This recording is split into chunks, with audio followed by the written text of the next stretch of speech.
परीक्षण भूमापकाला लाच घेताना अटक. सातबारा उतार्यावर फेरफार नोंद करण्यासाठी तक्रारदारास 5,000 रुपयांची लाच मागून तडजोडी अंती 3,000 रुपयांची लाच घेणारा अक्कलकोट भूमी अभिलेख कार्यालयातील परीक्षण भूमापक संतोष रामलिंग हंचे अँटी करप्शनच्या जाळ्यात अलगद अडकला आहे.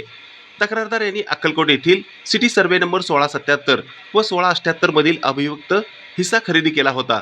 सदर मालमत्तेचा मालमत्ता पत्रकावरून खरेदी दिलेल्यांची नावे कमी करून तक्रारदार यांचे नाव लागण्यासाठी तक्रारदार यांनी भूमी अभिलेख कार्यालयात अर्ज दिला होता. या अर्जाच्या अनुषंगाने मालमत्ता पत्रकावरील मयत व्यक्तीच्या नावावर महाराष्ट्र जमीन महसूल अधिनियम कलम 155 प्रमाणे नोटीस काढून व त्यांच्या वारसाच्या नावावर कलम 258 प्रमाणे नोटीस काढून नमूद नावावर कंस करून त्याप्रमाणे फेरफार नोंदी घेण्यासाठी भूमी अभिलेख कार्यालय अक्कलकोट येथील परीक्षण भूमापक संतोष हांचे यांनी तक्रारदारास 5,000 रुपयांच्या लाचेची मागणी केली. त्यानंतर तडजोडी अंती 3,000 रुपयांची लाच देण्याचे ठरले.